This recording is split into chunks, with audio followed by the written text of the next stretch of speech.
Caitlin Clark and Paige Bueckers face crunch decision over their WNBA future. Will they quit over money row? The WNBA stands on the brink of its biggest transformation yet.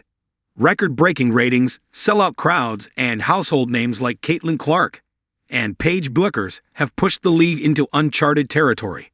But behind the success story lies growing tension, one that could shape the future of women's basketball for a generation. League officials and the WNBA remain locked in negotiations over what both sides have called a transformational new collective bargaining agreement. With the original deadline having already been extended by 30 days, both parties are racing against time to avoid the one thing that could halt the league's meteoric rise: a lockout. The situation is eerily reminiscent of the NHL's boom in the early 1990s, when soaring popularity led to rapid expansion, but also to labor unrest. That growth ended in a devastating 103-day lockout in 1994-95, wiping out nearly 500 games. For the WNBA, the same question now looms large. Can the league's newfound momentum survive without disruption? Players push for fairer pay and a modern model. At the heart of the negotiations is a simple demand: fairness. The players, led by the WNBA, are calling for improved pay and a more equitable revenue-sharing model that reflects their expanding influence. For stars like Caitlin Clark and Paige Bueckers, the outcome could have major implications for their careers.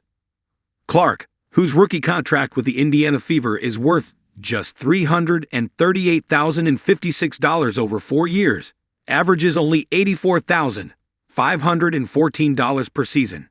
Her 2024 salary, $76,535 plus bonuses, made up a mere 1% of her total income, according to Sportico.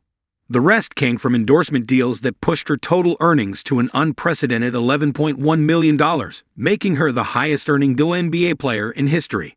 Clark has partnerships with Nike, Gatorade, State Farm, Wilson, Hy-Vee, Sfidity, Gainbridge, Lilly, and Panini, a lineup that rivals the commercial clout of some NBA players. The disparity between salary and market value, however, remains glaring.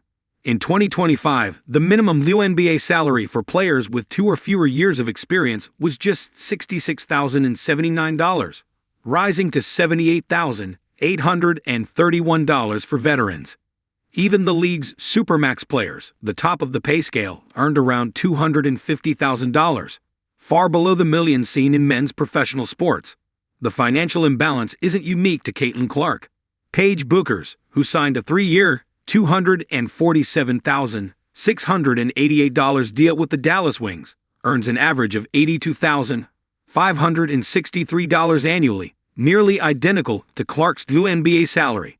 Like Clark, Bueckers' influence and earnings also extends far beyond the court.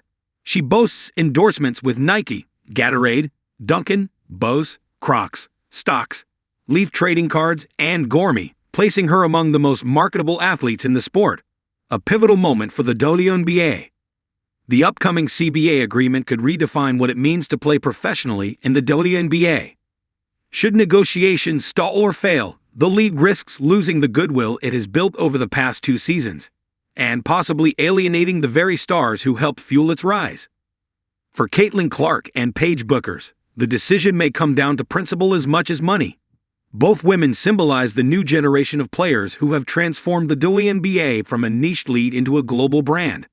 But if the economics don't catch up to the visibility, even the most loyal ambassadors could be forced to ask difficult questions about their future.